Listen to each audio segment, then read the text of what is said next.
Bismillahirrahmanirrahim.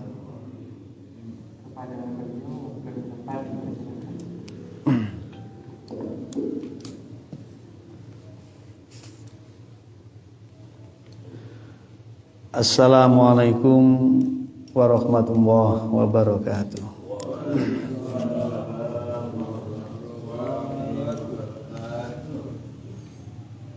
Bismillahirrahmanirrahim. Alhamdulillahirabbil alamin. Wa bihi nasta'inu ala umuri dunya waddin. Wa na'udzubillahi min syururi anfusina wa sayyiati a'malina. May yahdihillahu fala mudhillalah wa may yudlilhu fala hadiyalah. Asyhadu an la ilaha illallah wa asyhadu anna Muhammadan abduhu wa rasuluhu la nabiyya wa la rasula ba'da. Raditu billahi rabba wa bil islami dina wa bi Muhammadin nabiyya wa rasula. Rabbana zidna ilma warzuqna fahma waj'alna min ibadikas sholihin. Amin. Jamaah subuh, Bapak Ibu dan sekalian yang dirahmati Allah. Alhamdulillah, syukur kita kepada Allah Subhanahu wa taala sebagai bagian daripada ibadah kita kepada Allah. Sebagaimana firman-Nya di dalam surat An-Nahl ayat 114. A'udzubillahi minasyaitonir rajim. Fakulu mimma razaqakum wa halalan thayyiban. Washkuru nikmatallah in kuntum iyyahu ta'budun. Bersyukur itu merupakan bukti daripada penghambaan kita, pengabdian kita, ibadah kita kepada Allah.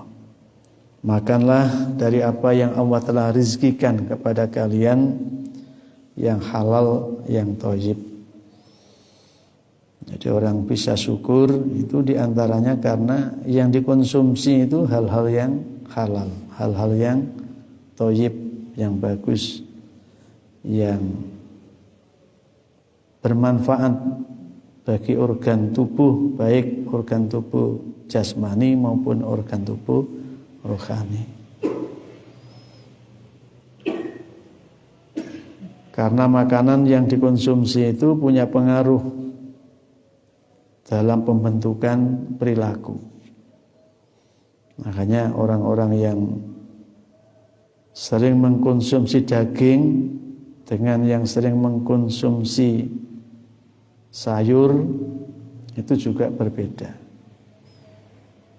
Makanya kalau manusia itu sebagai omnivora, omnivora itu binatang pemakan segala.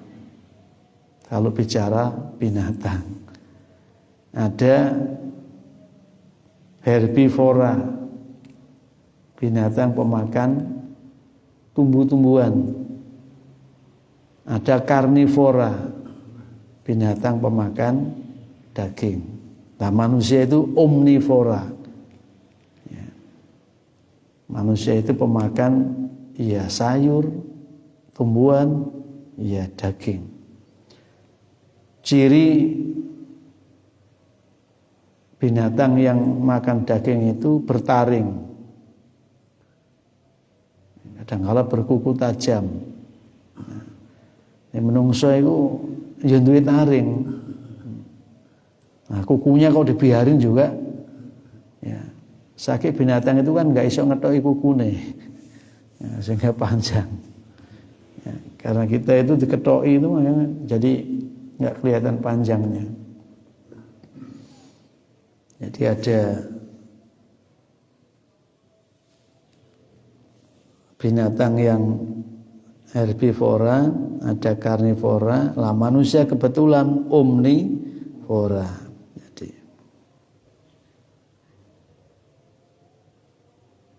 nah, selain itu manusia itu punya dimensi ruhiyah, rohani, punya dimensi organ yang namanya wa nafaqtu min ruhi faqa'u lahu sajidin. Nah, ini ruh yang bersumber dari Allah. Yang dengan ruh itu kemudian manusia tidak sekedar hidup, ya, tidak semata urip. Tandanya urip itu bergerak, tumbuh dan berkembang. Tidak sekedar itu, tetapi dia memiliki kesadaran di dalam melakukan aktivitas.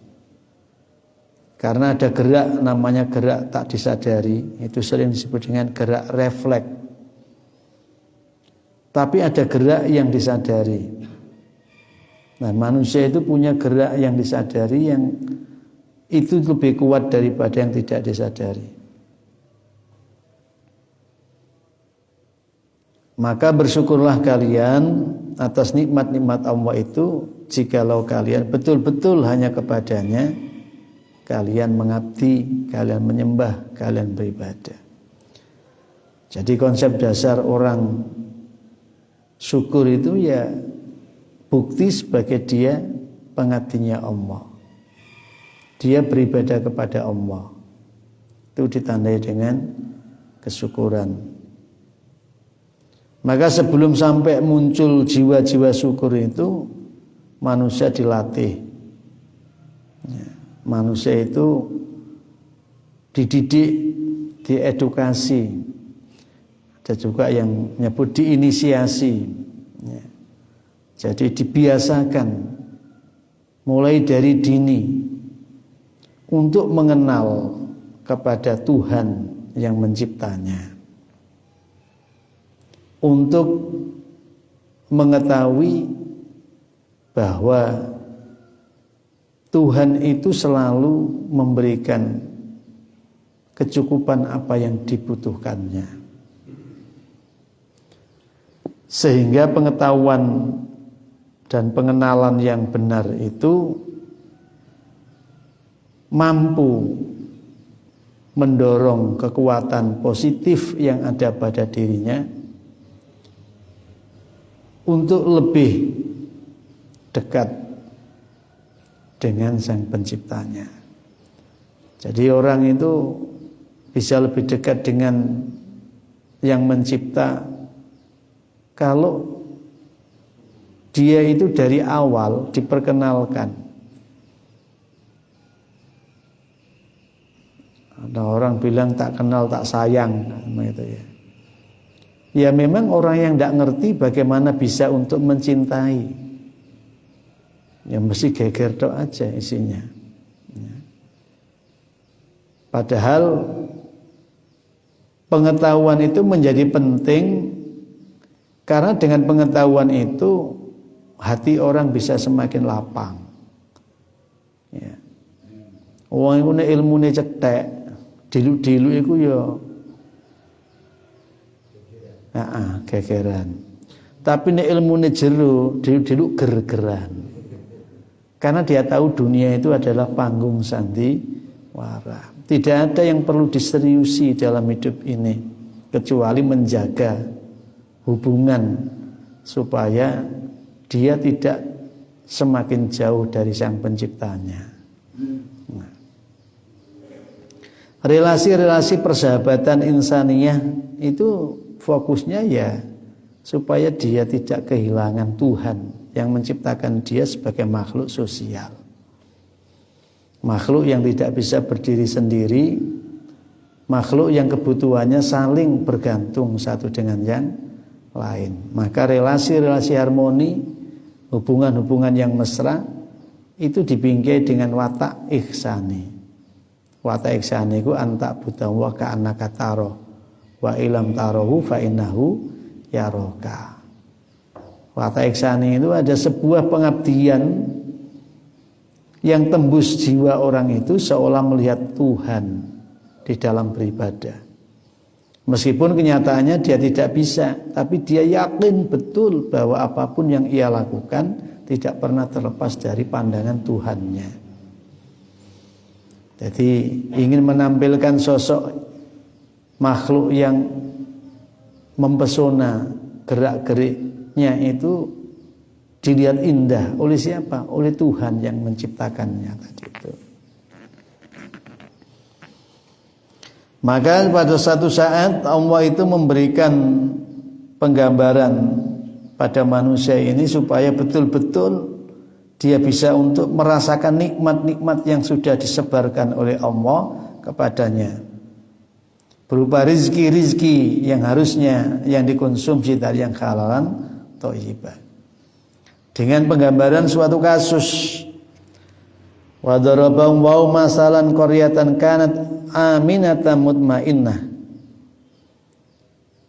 ya'tiha rizquha ragadan min kulli makan fa kafarat bi an'amillah fa adzaqahum wa libasal ju' wal khauf bima kanu yasnaun.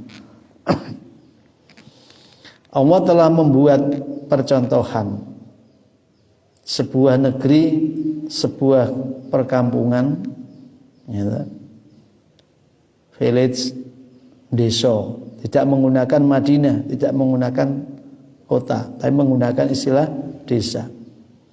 Orang itu kalau sudah disebut desa, itu suasana alaminya itu pasti indah. Daripada kota yang sudah kepadatan bangunan-bangunan megah. Semakin megah bangunannya, sifat alamiahnya semakin tak mempesona. Karena ciptaan manusia itu walaupun diindah-indahkan tetap aja tidak indah. Karena keserasiannya itu butuh satu dengan yang lain itu. Jadi nggawe gedung kuwede dukur misalkan. Iya mau oleh gede dukur gitu. Tapi keindahan secara naturalistiknya itu angel. Kene gedungnya dukur menjulang tinggi. Ngiringane omahe peyok misalkan. Sebelah gedung sing dukur itu kan tidak indah. Tapi kalau bicara alam di desa, alam di pedesaan yang masih natural, yang masih murni, masih orsinil, ya, tidak dicidrai oleh ulah tangan manusia, itu biasanya harmoni semestanya itu nampak indah. Ada keserasian-keserasian. Allah itu memberikan percontohan berupa qaryah, sebuah desa. Kanat aminata mutmainnah, yang desa itu sangat aman dan damai. Desa yang tenang dan tentram. Desa yang adil dan makmur gitu ya. Desa yang tidak terjadi pergolakan karena relasi sosialnya itu sangat mengagumkan. Demikian pula desa yang sifat-sifat alami yang ada di lingkungan alamnya itu masih sangat ursinil. Ya. Aminatan mutmainnah. Desa yang tenang, yang menenteramkan. Mutmainnah itu sesuatu yang menenangkan, menenteramkan. Aminatan itu sesuatu yang aman. Jadi Allah itu telah pernah membuat sebuah kehidupan di pedesaan, di negeri, yang relasi hubungan antar penduduknya, ahlinya, penghuninya, itu sangat menenteramkan, sangat mendamaikan, sangat menenangkan. Ya, belum lagi suasana alamnya. Ya'tiha rizquha ragadan min kulli makanin. Datang pada negeri yang tenang itu rizquha, rizki bagi penghuni-penghuninya. Rizkinya itu datang. Gampangannya apa ya? Negeri yang elok ora usah dipacul tanai, ora usah diencep-encepi wit-witan, dimbarke, dibiarkan begitu saja. Alam itu hidup secara alami tanpa disakiti oleh manusia. Rumput-rumput yang tumbuh itu pun tumbuh dengan suka-sukanya, enggak mendapat gangguan dari tangan-tangan jahil manusia itu. Tapi rizki penduduk negeri itu, yakti rizquha, datang rizki kepada negeri yang, desa yang asri, yang tenang damai itu.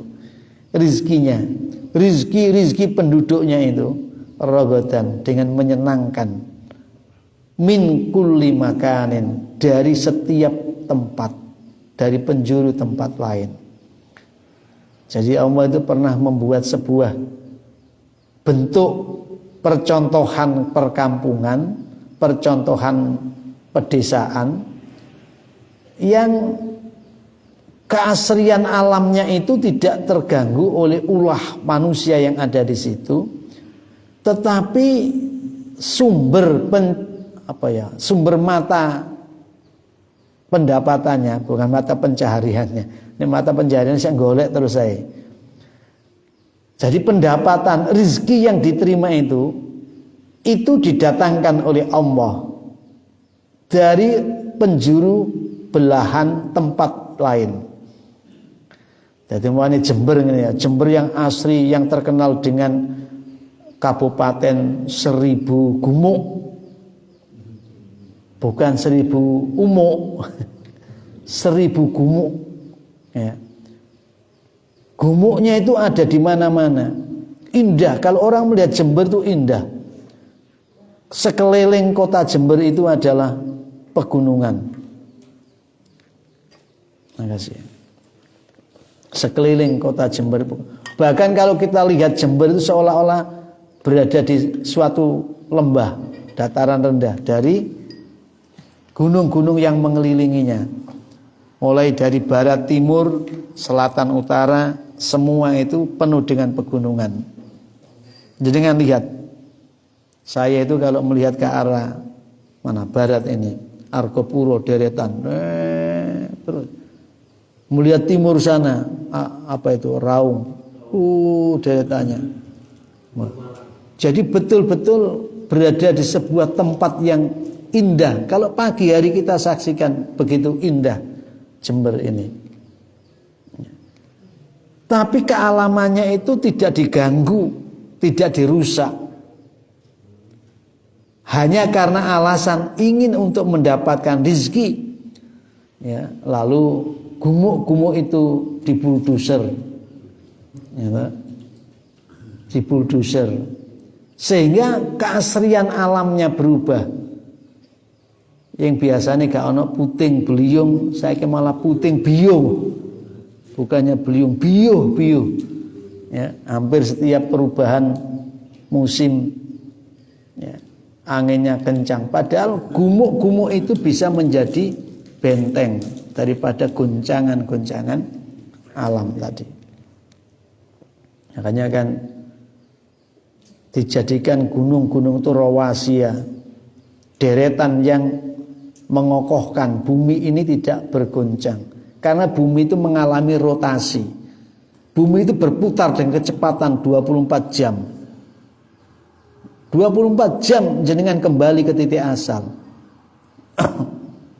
Ya untungnya karo Gusti Allah ora dikei ketok malah wedi. Karena cepatnya perputaran bumi pada porosnya itu, yang disebut dengan rotasi. Bumi itu mengalami seperti itu. Awak dhewe kan enak ae. Pokoke nek ketok padang ngene iki ya gemremet nyambut gawe. Engko ketok peteng ya nang nyungsep turu. Kan ngertine ngono, padahal itu bergerak. Kita itu berada di kendaraan yang kecepatannya 24 jam, memutar.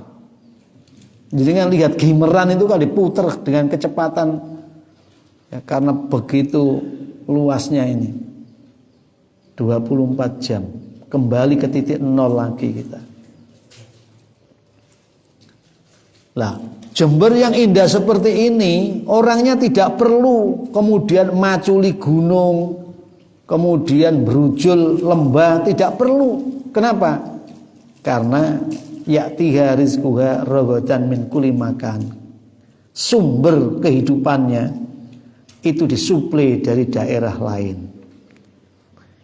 Coba didatangkan sehingga menjadi pusat transaksi rizki Allah.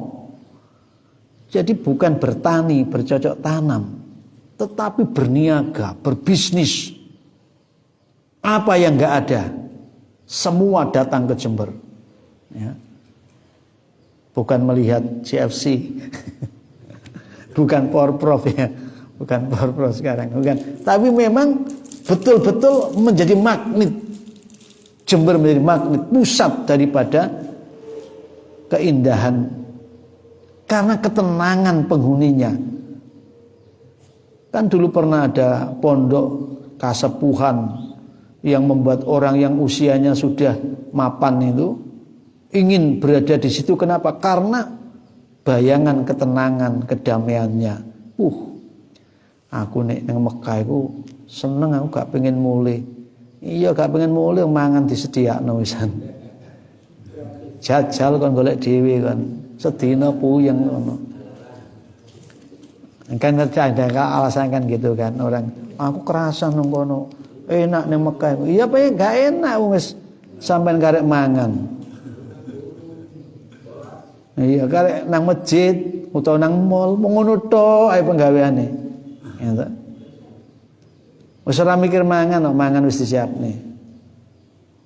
Ya. Pokoknya kabeh wis lengkap. Nah, Allah itu pernah memberikan contoh sebuah negeri, daerah yang rizkinya itu disuplai oleh Allah dari tempat-tempat lain. Jadi bukan negeri itu yang produksi, dari lain. Terus karena apa? Orang lain itu melihat betapa indah, betapa mempesona kehidupan negeri itu. Pokoknya wong mlebu ning kono iku ayem, tentrem gitu lah. Damai, tenang jiwa batinnya. Fakafarat bi an umillah, maka dalam jeda yang berikutnya penghuni negeri itu menjadi kufur, ingkar. Bukan gofur, kufur, ingkar. Kalau gofur kan ngampuni. Ono jeneng gofur isine muring-muring tok. Genti mari godhop. Oh isine kok ngamuk tok. Anggerno kesempatan iku mesti ngamuk. Ketok salahe kancane iku dudu untuk dipaparkan ke orang lain, tapi ditutup. Kandak-kandak nonton kondok dindi. Cek seneng nanti di sini terusannya ini. Fakafarat, maka kemudian penghuni negerinya tadi itu ingkar bi'an umillah, dengan ragam kenikmatan Tuhannya, ingkar dengan nikmat-nikmat yang diberikan oleh Allah. Fadzaqahu libasal ju', maka kemudian mencicipkan kepada negeri itu siapa? Allah libasal ju'i, pakaian kelaparan, baju kelaparan, wal khaufi, dan baju ketakutan, bima, dengan apa yang kanu ada mereka yasnaun, mereka perbuat, mereka produksi. Jadi menungso itu kalau sudah kehilangan imannya, kehilangan jiwa syukurnya, isinya itu hanya memproduksi kejahatan untuk dirinya dan untuk orang lain. Wong ku nek kehilangan jiwa syukure, urip itu enggak berbingkai dengan ibadah kepada Tuhannya, maka sikap lakunya itu adalah produksi kejahatan. Apa itu? Membuat selendang, selimut dan baju yang menutupi dirinya berupa kelaparan dan ketakutan. Asli kita itu menjadi manusia yang diberi anugerah oleh Allah berupa bumi yang menjadi serpian surga. Awak dhewe iki urip ning Indonesia iki sering disebut jamrut katulis tiwa. Kadang-kadang terus bahasanya ngalelek juambut katulis tiwa. Isine koyel-yelan tok engkel-engkelan tok perilaku niku lho kurang ajar. Nah, ketika kita itu hidup di tempat yang sangat indah seperti itu, berubah menjadi sumber kelaparan dan sumber ketakutan sebab keingkaran penduduk kita sendiri. Awak dhewe iki subhanallah, wong tongkat dilempar aja bisa menjadi tanaman yang indah. Coba bambu loh, bambu pring loh, sampean lempar mancep beberapa hari kemudian kan tumbuh. Lalu ana bunge kan. Mangan bung itu ya apik, mulai rai gedhe kabeh. Ya. Bung. Pohon dilempar, alhamdulillah. Ini saya kemarin nyoba nanam pohon.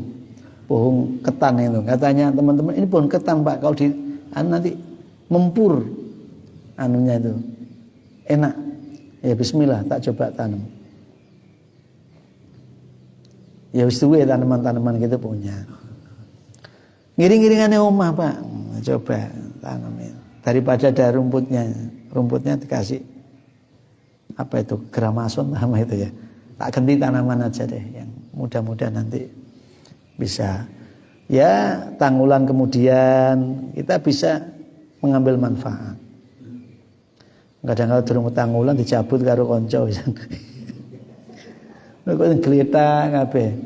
Bisa cilik-cilik. Ya memang manusia itu kadang-kala gelem panen gak gelem nandur. Gelem panen gak gelem nandur.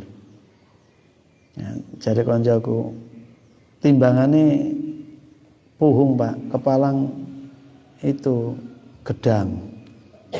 Gedang itu kalau diambil satu masih ada anaknya. Nek puhung itu dijebut satu, ngenteni maneh nandur dhewe maneh. Nah, saya bilang, ya sudahlah, wong namanya hidup itu. Apa yang bisa kau lakukan? Lakukan. Nah, kalau sampai terjadi krisis pangan secara global, harusnya Indonesia menjadi alternatif. Dan memang sekarang diminati Indonesia itu. Semua negara itu ingin memiliki Indonesia. Makanya kalau undang-undangnya salah, ya selamat aja nanti. Kita menjadi orang yang tidak punya kekuatan untuk mempertahankan diri di Indonesia. Kita akan tergusur kalau kita tidak diproteksi. Ya. Tapi proteksi yang paling kuat ya semangat diri kita sendiri untuk membela tanah air kita. Bela negara. Dalam artian optimalkan pemanfaatan lingkungan kita itu. Alam kita itu cukup indah, cukup bagus. Tapi karena kita tidak menyayanginya, akhirnya ya koyoke gak pati kerasan urip ning Indonesia. Wong Indonesia ora pati kerasan urip ning Indonesia, akeh sing padha lunga dadi TKI, tenaga kerja Indonesia. Nah, tapi ya ora apa-apa, wong pancen urip kudu ngono. Nek omahe dhewe gak kerasan, nang omahe kancane cek kerasane. Nek masjid dhewe ora kerasan, apa maneh masjid kancane. Wong asli ora pati seneng ning masjid. Lah iya. Nek Lamongan gak kerasan, nek Jember kerasan. Coba. Terus piye ngene iki? Desa saya itu gak ono sing kerasan, Pak. Anak-anak muda itu banyak yang keluar dari desa. Tapi mereka kembali dengan membawa, sehingga desa saya sekarang ini kalau bicara rumah tingkat itu sudah banyak, Pak. Bicara mobil itu bukan mobil-mobilan, mobil temenan.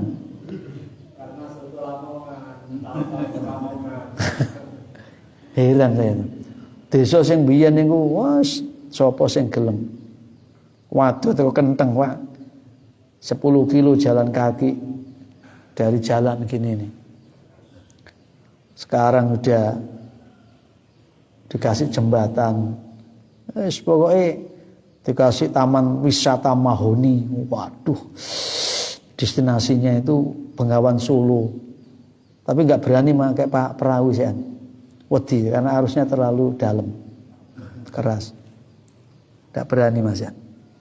Padahal itu kalau orangnya uji adrenalin itu menarik itu. Nah, sekarang baru dibikin jalan lintas pohon. Jalan lintas pohon. Jadi pohon Mahoni satu dengan yang lain dikasih jalan, Pak. Jadi anak-anak yang punya uji nyali itu silakan berjalan dari atas. Ya. Jalan dari atas pohon-pohon. Padahal ya lokasinya cuma segini luasnya. Pohon-pohon muter silakan. Uji nyali. Terus dikasih kayak flying fox. Nah, itu ya wis menarik ya. Tiap hari libur itu ruame di situ udah. Yang penting promosinya. Lah Jember ini saya amati lebih banyak bentuk-bentuk tempat yang memungkinkan untuk dijadikan tempat rekreatif yang alami tadi. Nah, jadi ketakutan dan kelaparan itu sebenarnya adalah berawal daripada kekufuran. Orang itu kalau kufur nikmat, maka yang terjadi adalah rasa takut dan kelaparan. Rasa takut itu kan membuat orang itu bersikap melebihi batasan-batasan. Seperti menimbun, itu kan rasa takut dia. Nah menimbun itu pada satu sisi yang menimbun itu dihantui dengan rasa takut, yang nggak sempat nimbun itu lapar, mengalami kelaparan. Kenapa? Langkah kebutuhan yang dibutuhkan tadi itu, bahan-bahan yang dibutuhkan itu. Nah itu sudah pernah terjadi pada masa sebelum kita hidup ini, sebelum Quran turun, itu sudah ada kehidupan yang dibuat oleh Allah untuk pembelajaran bagi kita. Ya wis, yang kena sik. Kok ketoke padang nang njaba kae. Duduk padangnya lampu, tapi padangnya srengenge. Monggo kalau mau ditanya jawab. Bismillahirrahmanirrahim.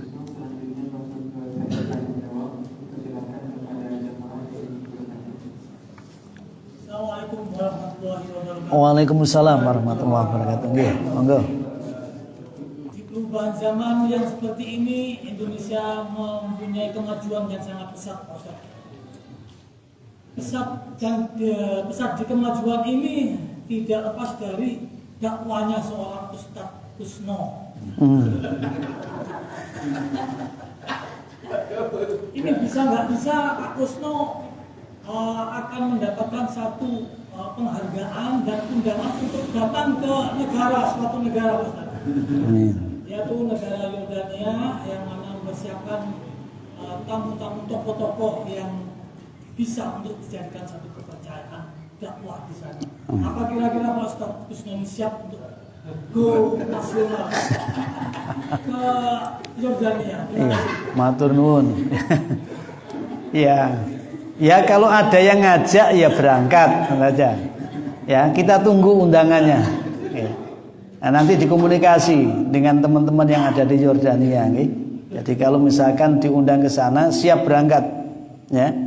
Misi kemanusiaan, misi ketuhanan itu harus disebar di mana saja. Ya, tidak hanya menunggu undangan Yordania, menunggu kesempatan yang ada, tidak, tapi kita harus mencipta dan mencipta. Jadi umpama kaya ngene iki ana kanca-kanca mari salat atene buyar, lebih baik kita ngomong dulu lah. Nah, itu namanya menciptakan situasi yang semakin memantapkan terhadap ketenangan dan kedamaian itu. Nah, jadi yang jiwa-jiwa bergolak, ketok iki ketok wong kok kesane kok mulai mlebu masjid kok merengut sampai ati mulih kok sik merengut. Aja-aja engko nang omah gegeran maneh karo sing wedok misalkan. Ditahan dhisik ning kene. Dijak tawasobis sober. Nah, akhirnya enggak jadi kan, begitu udah agak cerah, agak encer wajahnya, yuk mulai yuk wis wayahe padang. Nah, jadi kita yang menciptakan peluang itu, kita jangan menjadi yang menunggu peluang. Tapi kalau ada, monggo, enggak apa-apa ya. Nanti dikomunikasi, insya Allah. Nggih, ngoten. Nang Yordan ya. Nggih. Monggo.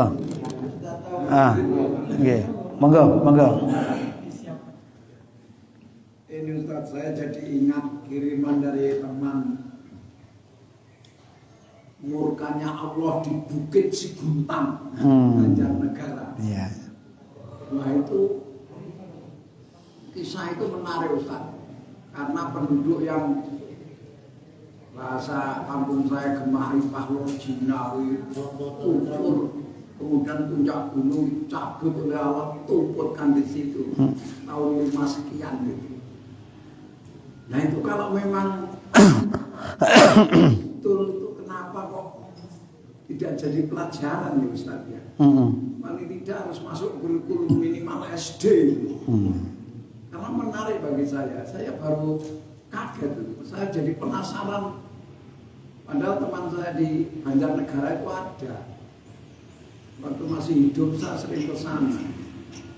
Nah, kok baru sekarang ini saya itu memang kira-kira contoh ini ya Ustaz ya kira-kira. Ya boleh. Jadi yang dicontohkan Allah ini kan sebelum Quran turun. Peristiwa-peristiwa sebelum Quran turun. Tetapi bagi kita ya sebelum belajar Quran. Saat turunnya maca iki kok ana kedadian. Nah berarti kedadian niku kena digawe contoh. Nah, ini kan Quran turun di zaman Kanjeng Nabi. Tapi Quran diwaca sampai ke kita, mungkin loh kok lagi saiki ya aku krungu ngene. Padahal winginane ya wis ana peristiwa-peristiwa seperti itu.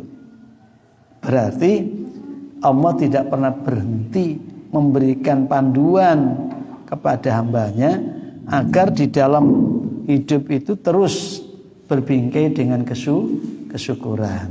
Nah, jadi kalau misalkan di Banjarnegara tadi ada kejadian seperti itu, setelah Quran ini turun, berarti menguatkan bahwa memang ada kehidupan yang tadinya itu aman, damai. Lalu karena perilaku kufur penghuninya atas nikmat-nikmat Allah, maka berubahlah menjadi relasi yang menakutkan dan hubungan-hubungan yang saling menerkam tadi itu. Kenapa? Karena menimbulkan kelaparan di mana-mana. Ya.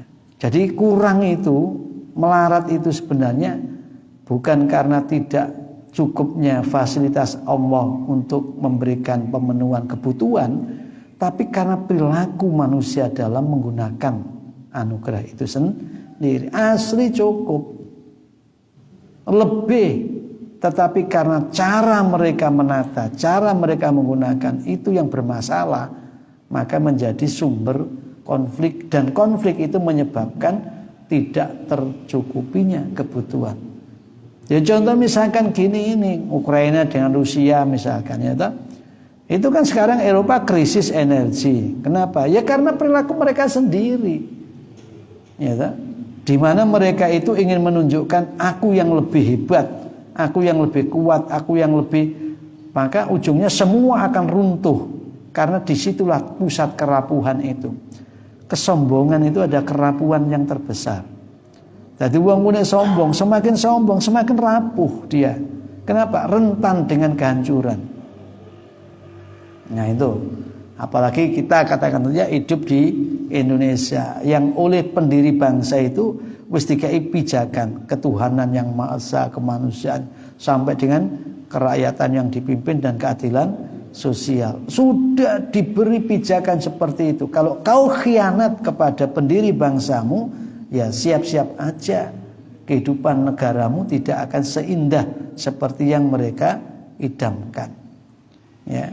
Kalau begitu saya usul ke remaja masjid Anur, Dek, mumpung Unmuh itu punya masjid bis anyar. Nah itu coba Pak agendakan kita studi tur ke Bukit Siguntang gitu.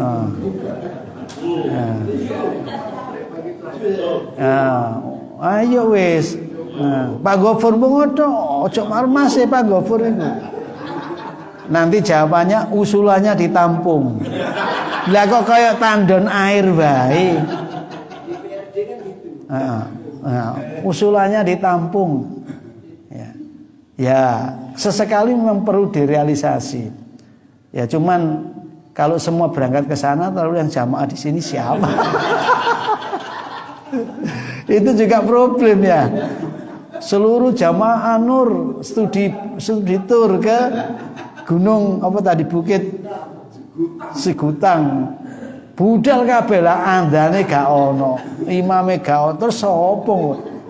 Kadek perjalanannya butuh 2 hari misalkan nyampe sana. Lah lo kosong, Mbak.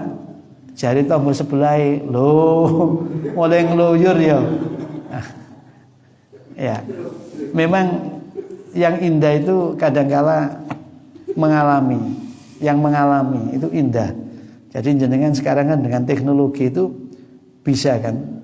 Jadi di sana itu tidak harus kita ke sana. Sekarang itu bisa kan dengan layar yang lebar. Cukup Pak Sis ke sana. Oh, lalu pakai layar besar di sini. Lu iki lu sampai lu kene-kene iki ketok kabeh. Iki lo. Jadi hebatnya Quran bercerita mengenai kerajaan Bilqis yang dipindah ke kerajaan Sulaiman itu kehebatannya ya sekarang ini terbukti.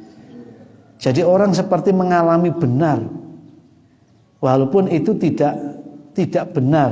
Ya benar ya, benar memang itu. Ayo, siapa sing ngarane nggak bener wong awakmu iso mlebu di guanya, bisa kan masuk ke guanya itu, walaupun dengan jenengan yang di sana. Tapi pakai tadi itu teknologi yang 4 dimensi gitu, sebenarnya ngalami sendiri. Jenengan yang berjalan di sana, tapi saya yang berjalan di sini. Semakin lama akan semakin terbukti bahwa kekuasaan Allah itu hal yang nyata. Kekuasaan Allah itu hal yang nyata, bukan ilusi, bukan imajinasi, bukan. Kita saja yang belum sampai pada penyatuan pikiran hati kita dekat dengannya, sehingga seolah-olah Tuhan itu dicari di mana-mana. Bal aqrabu min hablil warid. Tuhan itu lebih dekat daripada urat kita di leher ini. Kok dicari di mana-mana? Kenapa dicari di mana-mana? Karena kita terlalu jeda tebel dimensi kita. Padahal jane menok kene. Nah, kene. Tidak seorang diri, tidak bersama orang banyak, ya toh? Dia selalu bersamamu dimanapun kamu berada. Tapi di mana Tuhanmu? Karu aku. Iya karu, karena jarak dimensinya terlalu tebal. Kondok ini ngaji nih. Mau bingung sampean. Baik, terima kasih. Jadi usul jangan hanya ditampung Pak Gofur. Kayak tandon penampungan air aja. Ya sekali-sekali direalisasi ya. Jadi ada keindahan bersama. Terima kasih, kurang lebihnya mohon maaf. Atanayakum nasrum minallah wa qarib. Assalamualaikum warahmatullahi wabarakatuh.